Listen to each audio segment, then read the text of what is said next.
Hi guys, how are you all? This is FJ What If?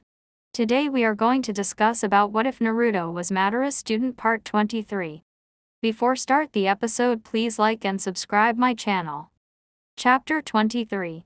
A lingering feeling of warmth. White walls and a similar roof along with the distinctive smell of antiseptics had become all too familiar to him now. Slowly he had acclimated to the room, knowing nothing of the outside world aside from his window. Unfortunately, or fortunately, depending upon the person, a blue-haired beauty had situated herself in the line of sunlight, blocking the rays from the sun that almost blinded him every single morning. This room was home, and he was already cursing it to no end. 2 weeks he had been here, recovering from his horrific fight with his nemesis. And 2 weeks he was fussed over as if he was a delicate china doll. It irked him to no end as he would just want this to be over. He probably would have thrown himself out the window already if it wasn't for the insistence of his dearest friend, Conan, who was now reading poetry to herself, muttering the words under her breath, a habit of hers while he laid there and watched. For a while now he had been pondering that smug smirk of hers, which would become a soft grin whenever she would cast her eyes on him. He didn't know what it was, aside from the fact that he said something in his sleep, and now the woman was acting like a giddy schoolgirl. She was insufferably pleased with herself to the point that she was now all but trying to bring a smile to his own face. Until he remembered his promise. His destined battle with Obito Uchiha, the one who put him in this hospital room, the one that left him scars that would never fully heal. He saw him every time he closed his eyes. His mask would flash in his mind and disappear into the blink of an eye, every time his blue eyes traveled to Conan's form, every time he heard the birds chirp outside the window. Everything would be decided in a week's time. He had to get out of this room and get well, as he could only guess that when he didn't show up, it wouldn't be long until Obito found him, butchered Conan and ended his life right here, in this bed. "What are you reading?" queried Naruto, casting his eyes off Conan and staring at the wall to his left. Whether this was in light, embarrassment, or a facade to hide his curiosity, no one truly knew. His female friend could only smile a little at his concern. A poem about love and revenge. A woman whose heart belongs to another is swept away by a jealous ninja who beats and rapes her. Her lover, a fisherman, kills the shinobi in his sleep, after which he is imprisoned, and the woman never sees him again, leading her to committing suicide. Spoke Conan with a happy tune in her voice and with glittering amber eyes. "You read that?" spoke Naruto, bemused at his friend as she continued smirking in delight, proud that she was able to elicit a real response from the man. "You made that up?" The grin was all the proof he needed to know that it was true. He had been duped, and he was a fool because of it, the comical sort of fool. "Glad to know that my pain brings you all the pleasure in the world," muttered the hospital patient snidely. "Oh no, there are plenty of things that bring a smile to my face," said Conan, turning a page in her book while her counterpart huffed at this. He allowed the brunette this small victory of hers, her smile never fading as the blonde closed his only visible eye, letting rest overcome him, a spell from the oncoming night. As she watched him sleep, the ache in her heart grew, clawing from within, scratching at the walls. He was going to throw himself at Obito soon enough, the one who put him in this bed, the one that tortured him even now. A man, with one eye that barely worked, one arm and one working leg, and a broken sword to boot.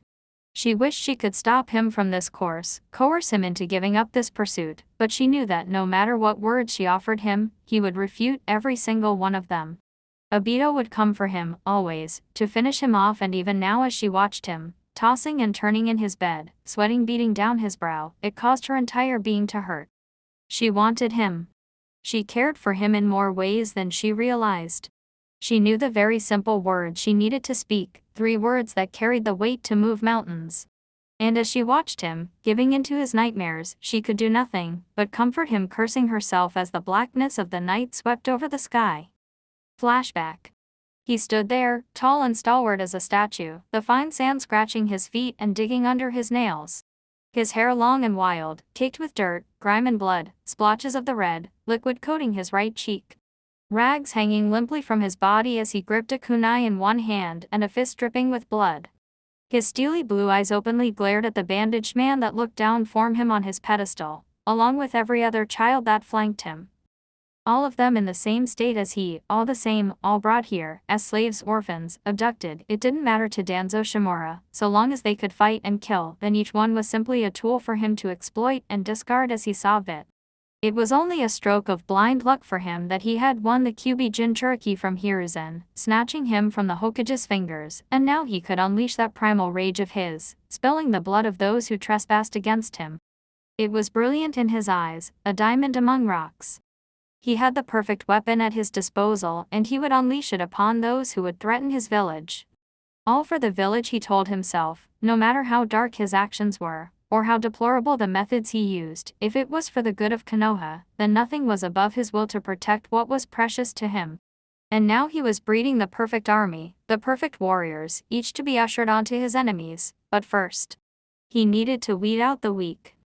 Thus this exercise was put into motion. At the sound of a whistle, the children would turn on those right next to them, in front of them, or even behind, as they butchered each other in this small ring until the last one was standing. Those who died didn't deserve to live in Danzo's eyes, but couldn't contribute to the overarching protection of the village. Only when the whistle was sounded once more did they halt their actions and face the old shinobi, each and every time, before chaining them up in their small rooms and torturing their bodies and mind until they broke. It was easy to tell, the ones that quivered, the ones that were sweating as they shook like leaves in the wind, the ones that flickered their eyes from side to side as their quick breaths were almost as loud as trumpets. The whistle sounded again. Naruto struck his opponents with fervor, each blow from his kunai, each crack of bones and breaking of skulls. He acted with purpose. It wasn't enough that he was fighting to stay alive, it was almost as if he reveled in the violence, as if he belonged in this arena, killing the weak while he grew strong. He soared over the group, jamming his kunai into vital organs and skulls, the blood being painted across his body, as if it was a blank canvas. Danzo only watched with a small smirk as the blonde dispensed with the other children with relative ease. Such a boon he was, such brutality and savagery. This was no child, no, he was an animal, a killing machine, the perfect tool for carving a masterpiece. How far would this child go? He wondered. How far would he go, just to find a place, whether en route or Konoha? But Danzo knew, he didn't just know, he expected this. The boy would do anything to find a place to root himself, to be accepted. He was desperate, and with desperation came easy manipulation. The shinobi no Yami had found his left hand, the knife in the shadows, the wings of a raven, the teeth of a wolf. The perfect tool. The whistle sounded again, echoing and ringing through the ears of the children, each stopping their machinations and yanking their weapons out of dead flesh. The master of root stood to his full height, his single visible eye scanning across the countless faces that were soaked in blood. He didn't say anything, he didn't move a muscle, he only turned and left the room, leaving the children to be beaten into the ground by members of root. This was part of the tests, to see how much pain they can endure while leaving none in their wake. As for Naruto, the fist splintered his bones, cracking his skull. He could feel his ribs break and crack as his body screamed in agony. He didn't scream, it would be insulting if he did, and besides, the sting he was feeling was mere child's play compared to the suffering and loneliness of his earlier days. This was nothing. Before long he was thrown into a cell, his body bruised, his lips split with notable scratches and tears across his body. He didn't wince, nor did any tears fall from his eyes like his fellow prospects. Instead he gripped something close to his chest, something he had taken from the arena, a small souvenir, a black rock, no larger than his hand. He had clutched onto it through the beating, praying that they wouldn't take it from him. Thankfully, they hadn't even noticed it, and when the light went out, and the guards retreated, did he pick himself up from his position, his wounds still bleeding, and small red drops dripping from his lip. He stood against the glass, all the other children, rising from their seated positions with interest, watching him like some monkey in a zoo. He wiped away the blood on his lip, never flinching from the stinging pain before he started pelting the rock against the glass, over and over and over again, the sound of cracking and breaking becoming audible in the cold, dark room.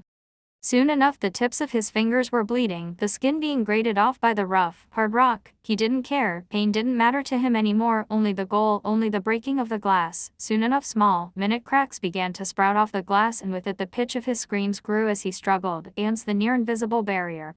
With a final shout, the glass shattered into fragmented, sharp bits as his hand was torn and shredded by the pieces. All the other children watched in awe at this spectacle. The glass itself was able to resist kunai and other conventional weapons, but through his sheer force of will and strength he was able to break it. Their breaths hitched as he stepped onto the cutting floor, the shards embedding deep into the palms of his feet, his blood leaking through his toes. He didn't care, for he then approached another cage, the glass cracking under his feet with each step. He stood before another cage and like before, he started beating the rock against the glass, meeting the same result as before as after a while the glass broke and the child on the other side was relieved to be free once more. Except his elation quickly died down as Naruto didn't move, staring at him through yellow strands of hair, his eyes cold and dead like a fish. The boy could feel the palpable aura radiating off the Uzumaki as he instinctively backed up against the steel wall of his cage. This was the last thing he did as the last Uzumaki bashed his skull in with the very rock that had secured his freedom, the red liquid all but drenched, and dripping in red liquid. The other children saw this and either screamed in dread or started beating their bloody fists against the cages in a futile attempt to escape. The very next morning, the ritualistic tapping of a cane echoed through Root's halls. Danzo waded his way through his base heading for one of the facilities that housed his new recruits. He opened the door, not expecting what was on the other side. He didn't flinch, he didn't gasp nor puke his guts up at the sight before him. Many other shinobi would have been appalled, disgusted even at the very sight of it. Bodies of the recruits, splayed and broken all around the large room, the entire floor painted with their blood, their bones broken and organs exposed. The root leader didn't say anything, he didn't even whisper as he strode through the corpses, walking over them as if they were dirt, inching closer to the perpetrator, Naruto, kneeling, his head downcast, breathing heavily. The old shinobi eyed the bloodied rock that laid at his side but didn't offer any comment. Only saying one word, a word that summarized all the pride he felt in his being. Excellent. Flashback end. He opened his eyes, craning his head over to where Conan was supposed to be laying. Instead, she was nowhere to be seen, her image replaced by a nurse that was checking his vitals, adjusting his IV and other such medical things. She leaned over him, the cleavage of her breasts becoming clear in the soft light. She didn't take notice, believing that he was currently sleeping, dreaming little dreams. And as quickly as she appeared, she then departed, leaving the room, closing the door behind her. Naruto didn't care. For a moment he was sullen, not wanting to speak words or think thoughts. For a long while now he was either plagued with images of his time en route or caressed with memories of Conan by his side. It was clear which one he preferred, but alas, she was nowhere and he was here. He craned his head over to his side, seeing that the fragments of the Tonbaguri were gone, possibly taken by the Bluenet. He didn't dwell on it, instead he closed his eyes once more, hoping to not see visions of pain but rather, dreams of her. Conan was somewhere else entirely. She had left the hospital, leaving Naruto in the care of Zetsu, who was watching over him. The female member of the Akatsuki had decided to fix something that needed repairs. That was her reason for her visit to Iwagakure, hated enemy of Konoha. If there was one thing that Iwa would pride itself on, was the fact that their arms and weapons were among the greatest in all the land, thanks in part to the rich mines that cut deep in the mountains. The village was nothing but stone and rock, unlike the metal city of Ame. She carried the remnants of the Tonbaguri in a small pack, including the hilt and pommel, as she approached one of the many armories and forges that dotted the city. She approached the finest one that forged the greatest weapons, the strongest steel, a man whose legend rung through the nations. She stood before the door, opening it as a bell rung as she entered. She noted all the blades, knives and other assortment of tools hanging on the racks and walls. "Hello," she called out, holding the fragments close to her being. She was quickly startled by a lean man rushing around the corner, frizzy, smoking hair and with sunglasses that protected his eyes from the soot and smoke. "Ah, a customer," yelled the blacksmith as he removed his sunglasses, revealing a pair of gray eyes tinged with brown. He quickly ran up to inspecting Conan's body, every inch of her. Well-developed, strong, amazing hips, perfect for children, stunning eyes, interesting color of the hair and strong muscles for any task, ample breasts for any hypothetical child. You are the pinnacle of the opposite gender. He spoke, pushing himself away as Conan blushed wildly to herself, feeling as if she was some exotic work of art on display. Even the mention of children was enough to send her into a stupor. "How can I help?" he queried, with Conan only snapping herself out of the daze when she focused on the task at hand. "I need this sword fixed," she said, trying to cool down from the inspection. She then had her bag suddenly snatched from her hand as the blacksmith toiled over the metals. Could this be? No, it couldn't. "Is this the Tonbaguri no Tsurugi?" squeaked the smith, as giddy as a schoolgirl, hunching himself over as tears streamed from his eyes. Conan only nervously nodded as the man full-on wept. "I'm holding history itself. A legend still in the making. I promise to never wash these hands again." Continued the smith as he curled up into a fetal position as he held the shards to his chest, only remembering the slight detail at hand. "Oh my God, it's broken!" he yelled, throwing the pieces across the room. "That's why I'm here, can you fix it?" muttered Conan, inching herself closer to the door after watching this maniac scream to himself. She raised her eyebrows as the smith pushed himself off the ground and dusted off his clothes. "Yes, I can fix it, I can do more if you want," spoke the forger as he picked up the bag and placed it onto his countertop. He shook the bag around, allowing the pieces to fall onto the wood, to which he inspected the metal. Conan, however, slowly took steps forward, bemused at the maker's change of attitude. "Oh dear," he said, causing Conan to almost jump at his words. "What? Can't you fix it?" she queried as the smith breathed a heavy sigh. "All my years making weapons, I have never been able to fix a sword to the way it was. It's simply impossible, it would make the blade weak and brittle like glass," commented the smith as Conan's features became downcast. "But with the materials I have here in my store, I can make it stronger than it ever was, maybe even make two," continued the smith as the blue-annette snapped her head up at him. "You see, this blade was made nearly 5 centuries ago. The design is archaic, outdated. Back then it would have been invincible. Now though, well, no wonder it broke. But with today's works, my own skill and special materials, I can make it stronger than it ever was. So, let's get to work." Conan could only smile in response, an awkward forced one that described this entire conversation. "How do you feel?" asked the nurse as Naruto watched her switching his IV bag, the kindly doctor flanking her as he watched, a smile on his face. "Do not worry, my friend, this hospital owes allegiance to no village. We would even place 2 hated enemies beside each other if we wanted to. You are safe here. Your wife has gone to do business elsewhere. She told me she would head back at latest, the end of the week." Naruto raised his eyebrow at this. Wife? He wasn't married, or maybe that was just an assumption of theirs after seeing how close Conan was to him, or maybe it was a lie. She told them so she could remain at his side. It didn't matter in the end. "It's been a few days after we removed those blade fragments from your leg. You should have regained the strength to walk. Don't worry, we are here to provide assistance should you need it." He then positioned himself on Naruto's right while the nurse remained on his left, and the two carefully pulled the young man into a seated position, the blonde grunting as they did so from the soreness. "They say before you can walk, you have to stand, so let's get to it." The nurse and the doctor pulled themselves away from Naruto as he carefully and painfully moved his legs over the side of the bed. He shivered as his feet touched the cold floor as he shakily pushed himself off the bed. Thankfully, after regaining his balance, he was able to walk again. He would have taken a step forward if he didn't fall back onto the bed. "We are making good progress. Excellent, more of these exercises, and you should be running all over the place again." He felt his heart starting to race once again as he stared at the stump of a right arm. He lied down so to calm himself before things got out of hand. "Now then, we are just going to administer a drug that will put you to sleep and strengthen your body. Don't worry, it's incredibly procedural," spoke the doctor as he had Naruto lie down and covered his lower body with a blanket. The nurse and himself quickly administered the drug through the IV drip. "It won't be instantaneous, but you will feel nothing," drawled the doctor as the nurse quickly left the room. As soon as she left, Naruto, in the corner of his vision, spotted a pool of blood that leaked through the crack of the open door. His heart raced at seeing this, but the doctor paid no heed as he looked at some charts. He couldn't speak. The drug was beginning to set in, and he saw an Anbu belonging to Root walking through the door. The doctor quickly took note and cut the IV drip, knowing that Naruto would need his strength. Unfortunately, this was the last thing he did as the Anbu slit the doctor's throat, leaving him to choke on his blood.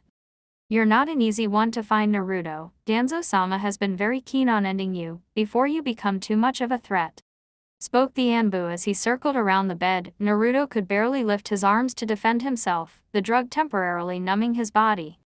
"Have no fear, I will make this quick," said the shinobi as he covered the blonde's mouth with his hand and held a kunai at his throat. Except, the only blood that was spilt was the Konoha nin's as a wooden spike impaled his torso, killing him instantly. "Zetsu," murmured Naruto as the black and white man stared down at him from his position before retrieving something from one of the nearby cabinets. "I know, I just wanted to have some fun. Don't worry, I was out scouting the entire area. Root has found you. They'll be swarming the entire hospital soon, killing everyone and anyone Your body is barely able to stand, nor can you use chakra, far too dangerous to use now because of the drug. Drink this, spoke Zetsu, offering the blonde some kind of drink that he quickly swallowed. This had the intended effect of strengthening the man's muscles, causing him to at the very least crawl across the ground. Like a sick dog, the Uzumaki crawled across the ground, Zetsu telling him to go down the halls and to find an exit, while he would scout the place and try to slow down Root as he melded into the ground.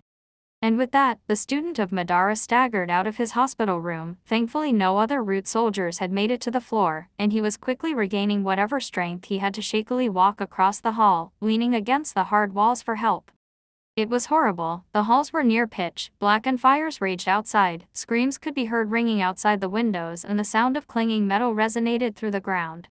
Naruto found himself a long strip of windows, and judging from the height he was somewhere on the upper levels of the hospital. And from his vantage point, he could see more shinobi jumping up from the ground and landing on the roof. He knew they would be here soon, and in his current condition, he would be no match for them. His ears perked at the sound of footsteps, and with his keen eyes he could see the blurred silhouettes of more shinobi rounding around the corner. Thankfully, because of the night shrouding in him darkness, they had yet to spot him, but he didn't want to wait around for them to find him. He quickly ducked into a closet, full of cleaning tools and the door having a few gaps in its frame, allowing him to see outside the small room. He narrowed his eyes as they walked past, listening, watching, waiting for something to come around the corner. It was clear that none of them were sensor types, as they had yet to find him in the closet. When he was sure the coast was clear did he exit the small room and continue his hasty trek through the hospital, and with each second he could feel minuscule specks of his strength return to him. He was thankful that there were no more on the floor that were close by. Thus he ducked into a room that housed several patients, all of whom were coughing and choking and struggling to get out of their beds. Naruto dove under one of the beds, gritting his teeth as some pain washed over him, and just in time too, as Root had broken into the room and were slitting the patients' throats. He watched as the blood soaked the sheets and dripped to the floor. He didn't dare move. Every moment in this place must be carefully calculated, and if they found him, it would certainly be the end. He didn't even breathe a sigh of relief, as the shinobi carefully left the room after inspecting all their victims, wanting to know which one was him. When they were gone, he stood up from his position and started to walk again, not knowing that one of the patients was still alive and latched onto his arm for dear life. "Help me!" yelled the patient that was too loud for comfort. Soon the sounds of footsteps became audible once again, and Naruto, in an act of survival, broke the patient's neck, so to silence him, and ducked under his bed, just as the same group of shinobi came running around the corner once more.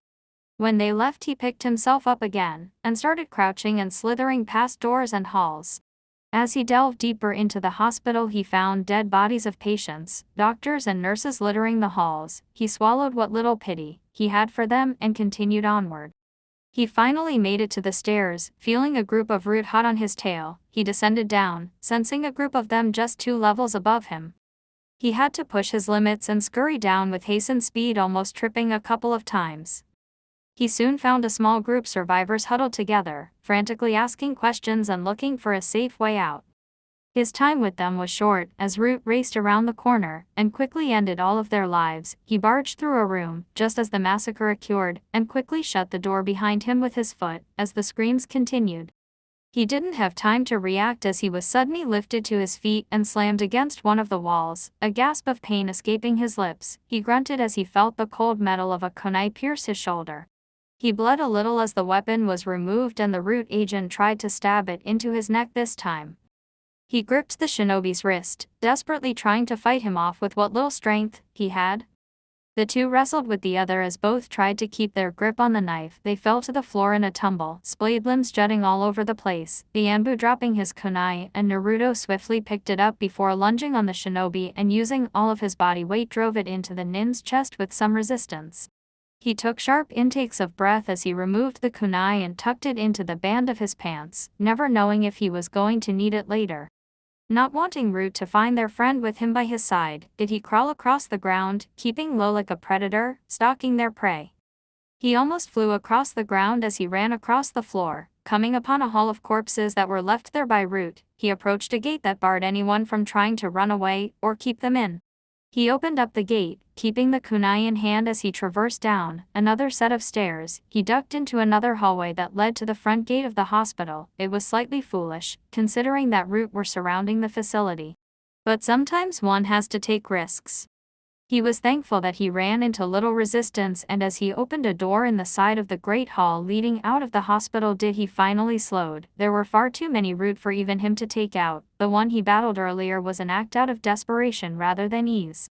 He wasn't able to ponder this for long as Zetsu appeared from the ground, effectively distracting the group as he battled the Anbu with ease, almost as if he was playing with them. Naruto took this as his cue and quickly circumvented the entire group, making sure he stuck to the shadows and strafed away from the illuminating flames. Seeing an opportunity, Naruto sprinted with all his speed out of the great halls which had been blown apart by paper bombs during the initial attack. The black of the night greeted him as well as the fires burning off the corpses of the victims. He didn't get very far as a paper bomb wrapped around the hilt of a kunai pierced the ground just in front of his feet. He didn't even have time to react as the paper exploded in a large plume of tearing, shrapnel and burning flames, sending him flying across the ground and skidding along the concrete floor. All he could hear was the audible ringing in his ears, as if a chorus of mice were singing their magnum opus right into his ears. He saw the shinobi beginning to pool around him, surrounding him as they were intent on finishing off. They stopped, however, as a purple-cloaked figure quickly bashed their skulls in with a giant gunbai before disappearing in a swirl, happening so fast that Naruto could barely even remember it now, nor did he wait to find out what happens next. Seeing carriages to his left, already with strong well-fed horses, did he stumble to them, tripping over as he tried to regain his bearings. He slipped into the driver's seat, taking the reins within his remaining hand, and whipped the horses into action as he rode away, never wishing to see that hospital again. The ride was short, quick, frantic. The pitch black of the night obscured his vision, barely able to see the road in front of him, the only light coming from the burning of the hospital. He gravely miscalculated, for within one moment, a single instance, the black tricked him into a false sense of security as his carriage went flying off the edge of a cliff, tumbling off the rock and shattering on jagged stone spires. He, however, was slightly more lucky as he narrowly dodged all the spikes, but collided against the hard as steel water. His body was too weak to fight against the currents, the strong push and pull of the water. He could feel the air rising from his lungs as he clawed against the rock, hoping to reach the surface. His sight began to fade, and all his senses dulled and numbed, to the point that he didn't recognize the hand piercing the water and pulling him by his collar. He was roughly thrown onto land, coughing up water from his lungs almost as if he was a tap. He hoarsely gasped for air, gasping in as much as he could. He rolled himself onto his back, his one hand clutching at his throat, and his body eased, feeling the air fill his lungs and the grasp of life returning to him. He saw a shadow standing next to him, one that watched him with such intense eyes that he could feel his skin crawl. As his vision cleared, the familiar mask and blood-red eyes of Obito Uchiha came into view. Widening his own sapphire orbs at the man, he tried to stand, ready to aim a punch at his pursuer, but this was not meant to be as he was stomped in the ground, coughing up blood as he was rolled onto his stomach, soon feeling the pressure of the man's soul at his skull. "There's no need to be so rude, little demon. Unless you want to die, here and now, I dare you to try that again," warned Obito, grinding his foot into Naruto's skull, the blonde wincing and grunting as he did so. "Now that I look at you, like this, all pitiful, it reminds me that we are no so different." Naruto said nothing other than glaring at him through the corner of his eye. "We are both scorned by the world, Naruto. We both desire power to achieve what we want. How does that make me your enemy? You tried to kill me. You tried to kill Conan. You took my arm. You work for the one who has taken everything from me. Well, there's that. I know your pretty little girlfriend is out there, but she's not here to protect now, is she?" The Uzumaki's eye widened in shock and surprise as Obito chuckled to himself. "We were watching this hospital ever since you arrived, but we didn't act. Oh no, we waited until she left, giving us the perfect opportunity. But, after all that, what fun is it to watch you die to a stray kunai? No, I have something specific for you, Naruto. A warrior like you doesn't deserve the embarrassing death of being killed by an underling. No, you deserve to die at my hand, in a true battle. Honor, valor, two things you wouldn't expect from someone like me." I'll make you a deal, Naruto. Face me at our chosen location, where we will fight, and one of us will die and Konan will be safe. No vendettas, no assassins, nothing, not a single hair on her head will be harmed. I make this promise to you, even if I should die tomorrow. She will be safe. Spoke Obito, removing his foot from Naruto's head, to which the blonde sighed in relief, only to have the back of his head yanked by a powerful tug. But break this little promise, and there will be one more thing I shall take from you. And I want you ready, full power, mostly, so take this. Spoke Obito, channeling a large pulse of chakra through Naruto's spine, reactivating a seal that governed his life force that he had planted there during his days en route. See ya, tomorrow, muttered Obito, releasing Naruto as he disappeared in a swirl, leaving nothing of his presence behind. The hours passed and Naruto was barely able to move. His life force was nourishing his body, licking his wounds and setting his bones back into place. He surmised that he would be fully healed by tomorrow, but the weariness that dragged him down still dogged his steps even now. He traveled along the coast that he had fallen onto, a rocky cut in the earth with little footing, no sand or hard rock to step on. He even slipped a couple of times, scratching his feet, bleeding into the water. He was fortunate to find a cave in along the walls, one dry enough for him to sleep him. As he sat against the wall, contemplating what he was going to do next, another memory flooded over him, one that led to this entire mess. Flashback. Danzo slept in his private quarters of Root HQ, single eye closed, his breathing slow. He was content, if one could call it that. Everything was falling in place for him. Naruto had proven to be a greater asset than ever before, coming back from every mission, and with nary a scratch, and always carrying it out with brutal efficiency. Things were finally going his way. Well, at least when goals were concerned. But for a single beam of orange light crept into his visible eye, rousing him from his sleep as he sat up from his position, the words fire and smoke ringing through his ears. He approached one of his windows, scanning the outside as he saw a great blaze consuming everything in his path. He readied himself, heading over to his cabinet, where he contained his weapons. As soon as his hand touched the metal, something menacing burst through his door, splintering the wood and crashing into the room. He barely had any time to defend himself as he held back a hand, holding a kunai that was precariously close to his neck. With a quick flex of his arm, he was able to throw away the assailant and pinned him against the wall. It was Naruto, blue eyes blazing in anger and gritting his teeth as he glared at the master of Root. Danzo then threw the boy across the room while Naruto threw two kunai against two separate walls, and then formed a single hand seal that activated the seals on the kunai. Before Danzo had any idea at what happened, he was suddenly forced to his knees as a great weight was dropped on his shoulders. Naruto then launched himself in the air, flicking out a pair of kunai as he dove atop the shinobi no Yami, but Danzo was not some weak old man who couldn't walk without his cane. He grabbed Naruto by the face with such ferocious speed that not even the blonde was able to keep up. He then slammed the head of yellow hair against the ground, fighting off the invisible weight, and managed to knock the boy out with a single strike from his concealed right arm. You're a disappointment. To think that an animal, such as you, could even dream of scratching me. It's absurd. For this simple punishment is not an adequate sentence. I suppose I must give you over to Hiruzen in pieces. Spoke Danzo, flying through hand seals and unleashing a powerful wave of fire that incinerated the young boy at his feet. Naruto could do nothing but scream in pain and curse himself for his failure. Flashback end. He was broken from his thoughts when the distinctive sound of footsteps resounded through the small cave. He flickered his left eye, peering through the corner of his vision, and to no surprise of his own he found Konan, drenched in rain, carrying two cases in her hands, one robust and square-shaped and the other long and rectangular.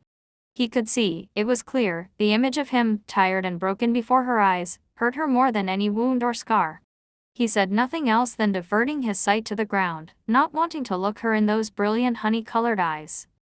She couldn't help herself but stare at the stub of an arm, a grim reminder of his defeat, grimacing at the sight as the flesh healed over. She placed the cases on the ground, taking cautious steps forward, acting as if Naruto was some cornered beast that would attack within a moment. Her lip quivered as the man adjusted his position, his back now firmly facing hers and the soft light of the moon leaking into the cave. Naruto, don't shut me out, pleaded Konan, silently but still loud enough to hear. Naruto said nothing other than releasing a sigh that didn't go unnoticed. You can cut me out and be more like that man you so despise, wallow in your self-pity until you're nothing. But I won't watch turn yourself into this. Naruto said nothing more as he glared at the dirty ground. Conan said nothing else other than hissing as she kicked open the rectangular case and stabbed its contents into the ground, the sound startling Naruto somewhat as he turned to stare at it. He widened his eyes in surprise. Before him was a sword, but no other sword was like this one. The groove of the blade was pitch black in color, like that of a moonless night, but the blade, the grain, it was blood red in color, the color matching those of his Sharingan. The hilt was now wrapped in specially made leather and cloth that were the same color as the metal.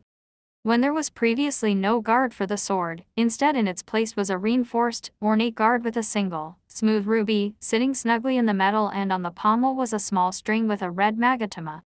What was broken can be made again, stronger than ever, continued Conan while Naruto only beheld a pained expression on his face. I don't want you to know the pain of what's coming next, I just want to spare you that suffering, spoke Naruto, casting his eyes downward once again. He didn't flinch as Conan drew closer, eyes now sullen but somehow filled with longing. She cupped his face in her hand, drawing their eyes together as she rested his forehead against her own. If it hurts, then you know it is real, she whispered, her voice like a lullaby, her eyes like small, warm torches. He shook her hand off him, his locks flaying as he did so. You really don't make things easy for me, he breathed, closing his eyes for a few moments. There would be no fun in it, she replied, conjuring a small smile as he chuckled somewhat at her dry humor, only to quickly lose that smile once again as his own face turned sullen, pained even. Those memories from long ago were resurfacing, except this one, the most painful of all. The one that haunted him to this day, memories of love. I thought I loved someone, a long time ago, muttered Naruto, grabbing Conan's attention as she raised her eyebrows in curiosity. I thought I understood what it was, what it meant to me. I thought I had found what I had been looking for. But I was wrong. What I fear most is not death, nor pain, not even my own past. What I fear is finding that one thing again, only to realize it never existed, spoke Naruto, unconsciously letting a tear drip down his cheek, as Conan stared, pained over what he was speaking of. It was during my time training, did I finally understand this. Some things that you believe are as true as the moon in the pond are just imaginary. Flashback. Naruto was punching Zetsus as part of his intensive training under Madara's tutorship. Said old man was currently sleeping upon his throne, unconcerned with what was happening around him. Naruto, however, was punching through wood and stone, honing his body into that of a weapon. Sound familiar? Root, yeah, it seemed like that, but there was a big difference. Madara actually cared for him in a way he had never experienced before. He had spent the entire day mastering his jutsu and perfecting his taijutsu to that point that he slumped against his bed. When it was all over, the white Zetsu smiling all around as they circled the blonde. That was very well done, Madara will be happy, spoke one of the Zetsus as Naruto wiped away some sweat off his brow, his chest rising and falling in time with his breathing. Already you have mastered your jutsu to well above Kakashi's level. In a few months, you will match Drea. Drea's level isn't good enough, I have to go beyond, be stronger, faster, more powerful, countered Naruto as he stared at the wall, Sharingan brimming in the dark. He remembered the hatred you held for the Sannin, abandoning him when the child needed him most. Don't worry, you're already making enormous progress. Soon, you shall be the most powerful to walk this earth, after Madara dies of course.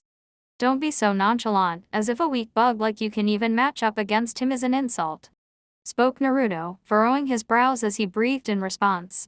The Zetsu weren't insulted by this remark in the slightest, having already been insulted countless times by Madara already. Oh, by the way, do you like flowers? In your sleep you keep mentioning a Sakura and how you will like to show her a good night, questioned Zetsu as he scratched his chin in curiosity. Fuck off, Zetsu, and stop listening to me sleep talk, warned Naruto as he turned on his side. Said artificial human could only grin to himself as he knew he had struck a nerve within the blonde. Besides, you can't help yourself when you can't let someone go, no matter what. You like her. Wow, hard to believe there's not someone who you don't overly hate or acknowledge as a legitimate human being. That's amazing. Zetsu, how do you imagine your death? Queried Naruto as he glared at the white man as he cowered beneath those intense eyes. Do you wish for me to grant you death? That can be arranged. Before anything could be done, another Zetsu came bursting from within a rock, frantic as he had learned terrible news. Hey Naruto. That girl you always talk about in your sleep is in trouble. She and Konoha Anbu are currently battling it out outside. These words seemed to spur something from within Naruto, an uncontrollable dictating his every action, as he wasted no time leaping out of his bed with such speed that it even surprised the Zetsu, gritting his teeth as he stood before the giant boulder that blocked him. This was the only door, in or out of the hovel. He didn't dare waste time punching the stone. Instead he activated his main Shio Sharingan and summoned his Susanoo, the burning white flames, illuminating the dark as the skeletal warrior, raised its arm and smashed it against the rock, utterly obliterating it as the stone was crushed into small pieces. This action stirred Madara from his rest as he stared through the locks of his eyes, curious at what his apprentice was doing. You are going to risk your life by saving some pathetic girl, who has done nothing for you. Why? Questioned Madara bitterly, not understanding the reasoning behind it all. The Susanoo dissipated and Naruto turned on his heel to face him, his own Sharingan blazing like torches. I'm sorry, old goat, but there are some things I can't let go of, even Sakura. Insolent boy, you dare defy your master, because of what? That girl. Spoke Madara in a rare moment of anger that was hardly ever seen. That girl is your chain. Going to her will only end with something you cannot fathom, and when you return, you will fall to your knees and beg for my forgiveness. Spat the old man, narrowing his eyes at the defiant boy who was unfazed by the glare. I'm sorry, father, but I will return and apologize, I promise, but I have to save her. Continued Naruto as he jumped over the boulders and pierced the surface of the hovel, leaving Madara alone in the dark while he was jumping over bones and trees to which he soon landed on a branch. I can sense her from here. She's not alone, a group of Anbu are with her. She's at Akia Pass. Naruto then raced through the trees, dodging branches and stray leaves as he approached a nearby crack in the earth, so large that one would think it was carved out by a god. Naruto landed in the pass, noting the small stains of blood that lined the ground, but not enough to bleed out from. His ears perked up at the sound of clanking metal and screams, and he turned his head to the side to see flames rising from a nearby town on the other end of the pass. Without warning he chased after the embers, hoping to reach the town before they moved on to their next target. When he finally arrived, he found the village burned to the ground, nothing in his sight, but burnt black and bright red. What he saw made his heart sink. Corpses, scattered about the place, not even given the decency of a proper burial. He had to turn away as not even the children had survived, their throats slit and with holes in the bellies. From the corner of his vision, he saw a trail of footprints in varying sizes. He inspected them and found that, at least some of the villagers, had survived this onslaught, fleeing from their small town in order to escape their pursuers. He was going to follow if the moaning cry of agony hadn't stopped him. He turned on his heel and found a man, nursing a wound in his stomach, leaning back against a burnt wagon, blood leaking through his lips. Naruto did nothing else but approach, cradling the man in his arms as he slowly died, and even Naruto knew that no amount of healing was going to save his life. What happened here? Who did this to you? He questioned while the man coughed and choked. The demons, they came from the ground, the sky and within our homes. They killed everyone, my girl, they butchered her? Cried the man as Naruto raised his eyebrows. Where did they go?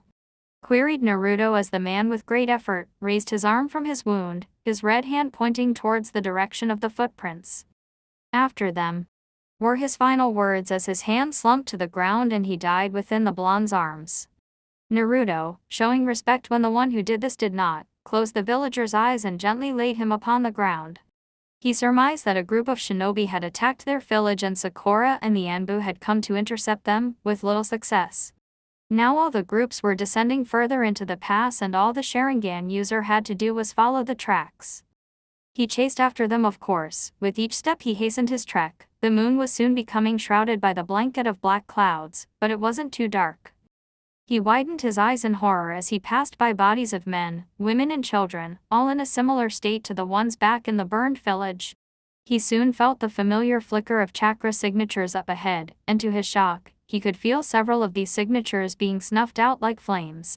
Gritting his teeth he ran as fast as the wind could carry him until he saw a basin just up ahead. He gradually came to a slow stop as he digested the image before his eyes. He couldn't fathom it, he just couldn't. No reason was necessary, no motive was pure enough. He stared in utter horror as he watched none other than Sakura Haruno as well as a team of Anbu slaughter the villagers, one after the other. He watched as throats were slit, babies were pulled from their mother's arms only to find knives in their bellies, skulls were crushed beneath Sakura's feet, all the while blood pooled across the hard stone. He didn't want to believe it, he probably couldn't.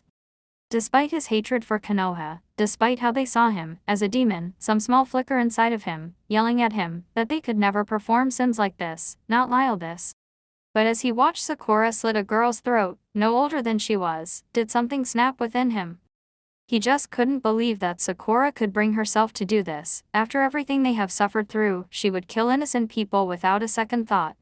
No words could describe the shock and betrayal he was feeling. The only sound he could even muster was an ear-piercing scream that resonated through the basin. This scream sounded more like a wounded animal rather than a man horrified at what he had seen.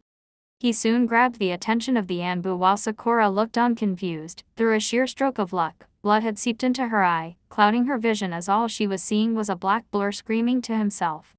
Silence reigned over as Naruto snapped his head, almost as if he was struck by something, falling to his knees, his Mangekyo Sharingan blazing in the dark. He breathed hoarsely as he felt the stinging sensation in his red orbs, his nails scraping against the hard rock, cutting his fingertips. I just can't, he thought to himself, pushing his form off the ground and standing shakily on his legs. His eyes flickered for a single moment as a hail of kunai and shuriken pierced his flesh and cut his skin, penetrating his body firmly as they remained stuck there, jutting from his flesh as his blood trailed down his limbs. I can't believe. I just can't, yelled Naruto as he then erupted into a mighty sprint, the ground beneath his feet splintering with each step.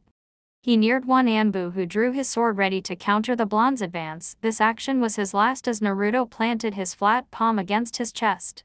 Kamiona Neo Shinto, Way of the Gods, and several spiked hands erupted from his body, killing him instantly and anyone who was even close. The splatter from the blood painted his face as he then turned to a survivor who had suffered just a measly scratch. Several more Konoha Anbu came racing from behind, and speared the blonde's chest with swords, hoping that it would be the end of him.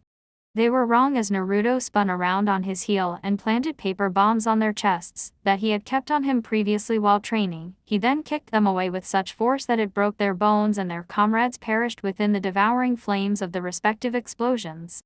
Quickly, Haruno.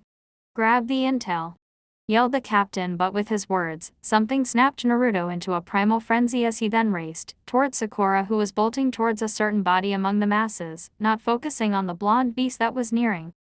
As he raced through the Anbu, Naruto was cut, stabbed, sliced and suffered all kinds of wounds, but not once did this faze him as he shrugged them off or completely ignored them.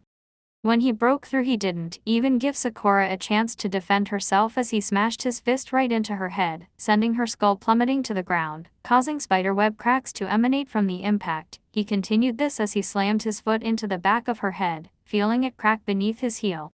He then picked her up by her collar and viciously head-butted her, right in the forehead, causing his own to bleed somewhat. He could tell that he had knocked her out, her blank expression was proof of that. He stared at her for a few moments, mulling over the wounds she had suffered, cuts and bruises there, nosebleeds, split lip, a possible concussion, and that wasn't even the worst of it. And in his mind, she hadn't suffered enough. He slammed her to the ground yet again and viciously pummeled her face with his fists, aiming for nothing else, screaming as he did so. A minute passed and his machinations came to a halt as his fists were broken, his fingers bent, blood leaked from his knuckles and his wrists were bruised. All the Anbu that watched were terrified of his ferocity, the limitless level of savagery. He looked up, stepping off Sakura, whose face was now a bloody mess rather than anything beautiful. He stared at all of them, his eyes cutting deep into the spirits as they flinched at the sight of them. He raised his broken arm, holding it vertically as all the men prepared for what was to come next. Kamionaneo, whispered Naruto, bringing forth one of his most powerful jutsu. The Anbu never stood a chance. An invisible force washed over them like a tsunami, hoisting them into the air and began slowly dismembering and tearing the very skin off their bodies, breaking the bones like sticks and splaying their blood everywhere like paint. Their screams permeated the air, creating a haunting symphony that would haunt those that heard it. What ensued afterwards was a deep crimson rain, falling freely from the sky as the bodies were planted in the air by an invisible force, like a clothesline. Naruto breathed, taking in coarse gulps of air as he stared down at the battered body of his former love. Now as he stared at her, he couldn't bring himself to feel anything for her. To be honest, he didn't feel anything now, no anger, no joy, no melancholy, only a blank space where all those things were meant to be. I can't feel anything. In this world. I'm nobody. Gasped Naruto as a tear unconsciously fell from his hair, stained with blood as his mange Hyo still shone like flames in the night. Flashback end.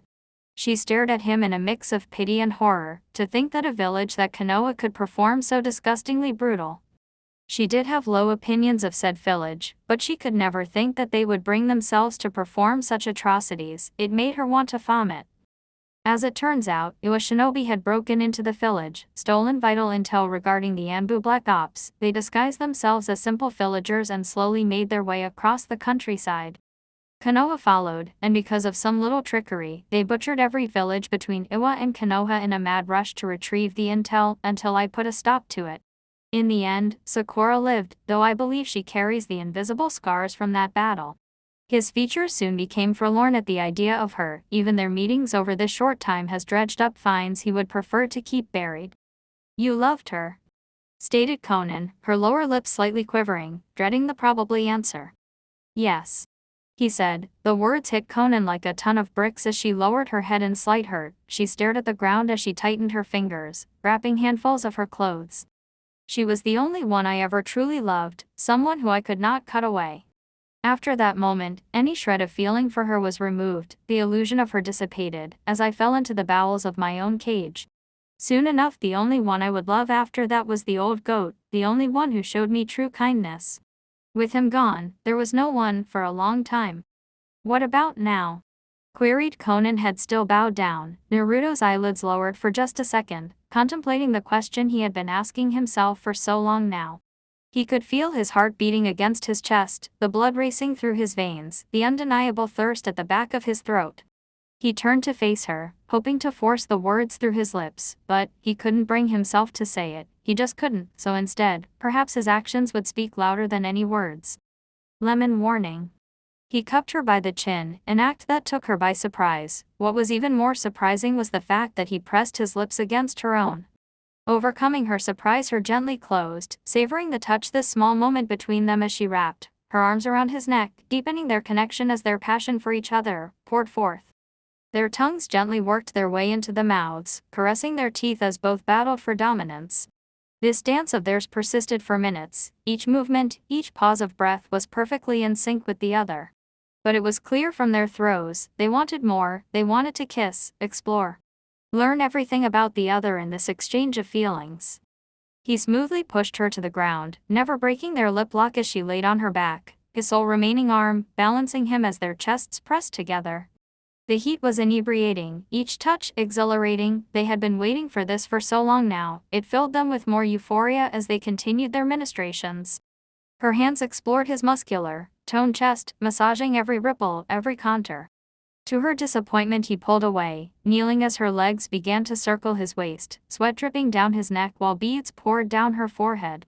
With his left arm he removed the shirt around his chest, showcasing his peak condition, just for her eyes only. He lowered himself again, nipping at her neck, kissing her cheeks and ear. Her breath came heavier as she released a single pleasured mewl in response, gripping his hair tightly, squirming under his kisses. It wasn't enough, she wanted more, she yearned for it, but she knew she had to earn the next step.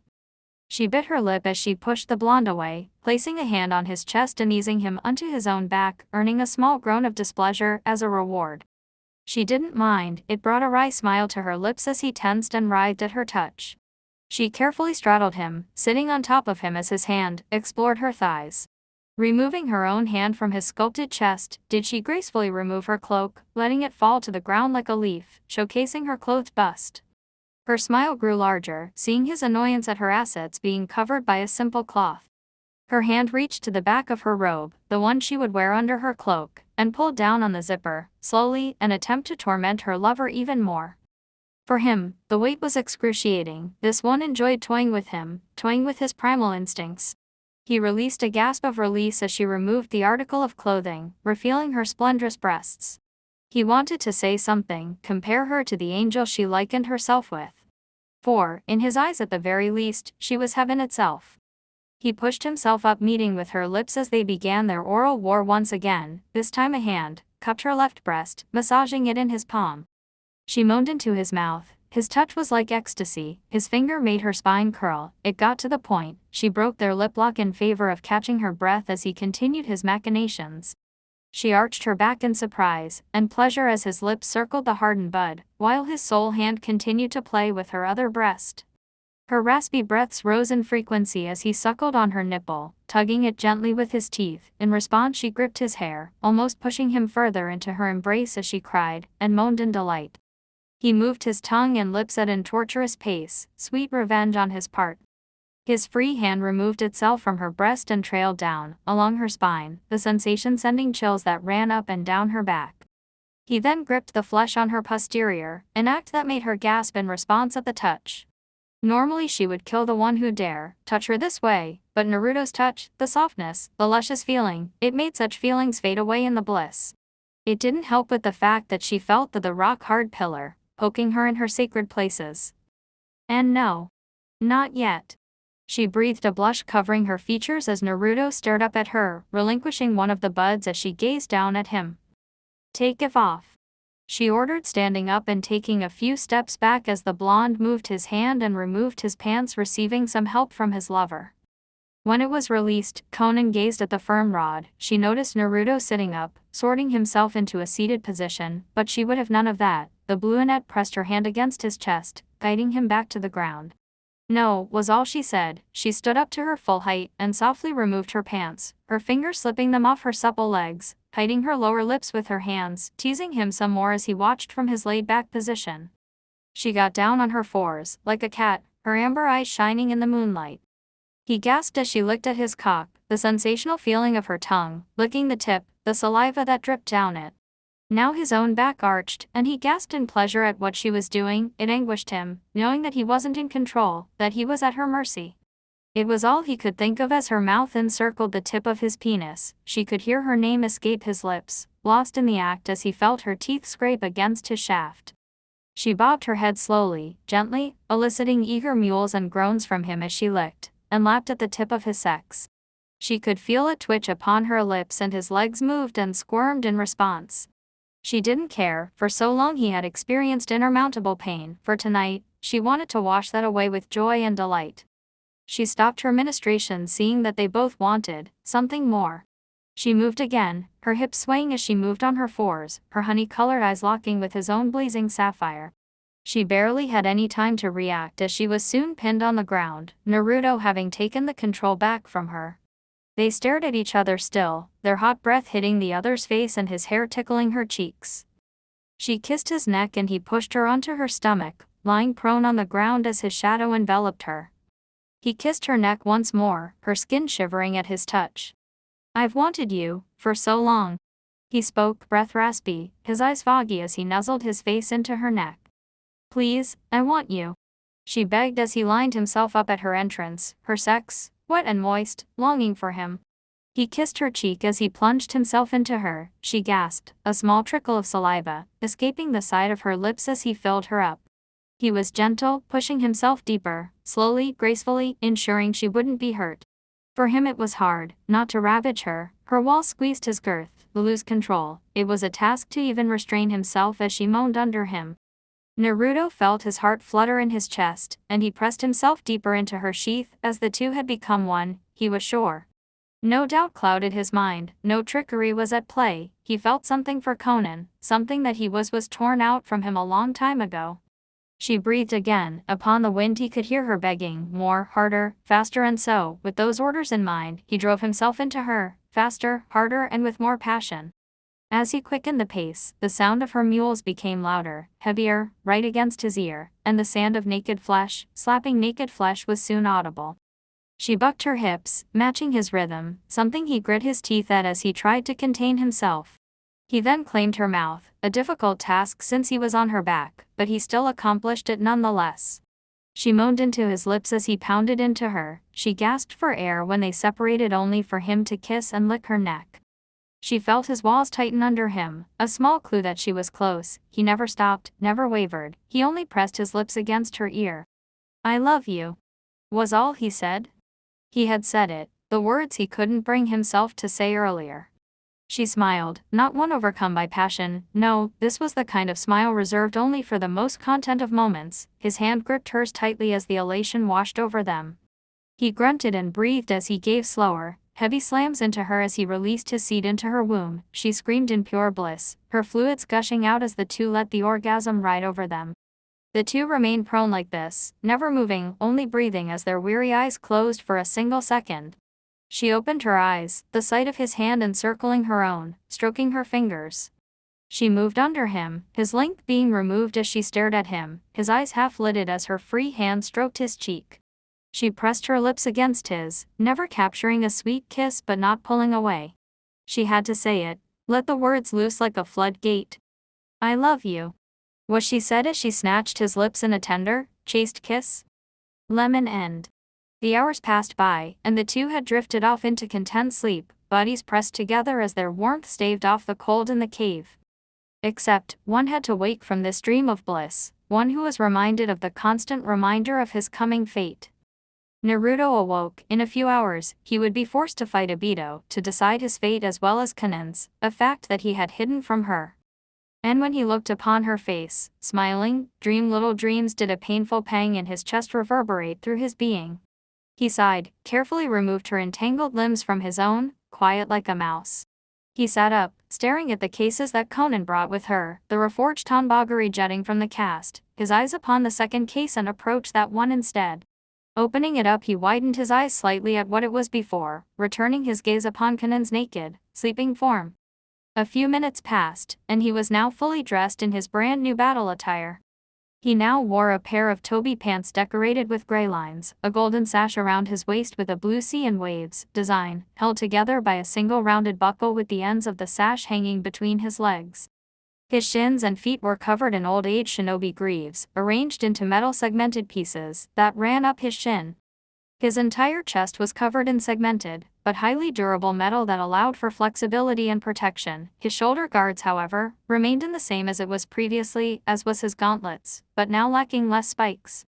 The last few articles were a gray scarf that wrapped around his head, leaving only his face. The final piece, however, was an oni-shaped, white and red mask with black accents. A demon, fitting for someone like him. He then approached the tonbagari, slipped it into its specially made sheath and slung it over his back for later use. He had no clue that his prepping had awoken the sleeping Conan, who wore a somber look over her features as she heard the clicking of beltings and the folding of metal. "You're going?" she questioned her lover, barely above a whisper, but loud enough to hear. "I thought you were sleeping," he countered, lowering his head in shame at what he was going to do. "I was, but everything's colder without you," she continued, causing Naruto to purse his lips in response. "You're going to fight Obito?" she stated, tightening her fist at the mention of the name. "For you," replied the blonde, raising his head and staring outside the entrance of the cave. "That's not what I asked for," hissed Conan, her face contorting into that of a scowl. "You never had a say in the matter," he countered. "So I don't matter." Still wearing that scowl, her words were like knives, piercing Naruto with every syllable. "I never said that. If I don't do this, then what comes after would break me. I can't live like that, not again," he pleaded, the pain washing over him as his body shook like a leaf in the wind. "Will you come back?" was her final question, her scowl fading, her breath bated as she waited for his answer. Instead, he turned around and drew himself closer to her, getting down on his knees, pushing a few strands of blue hair out of her ear, his whispers as loud as a church bell. "If I die, don't look for me."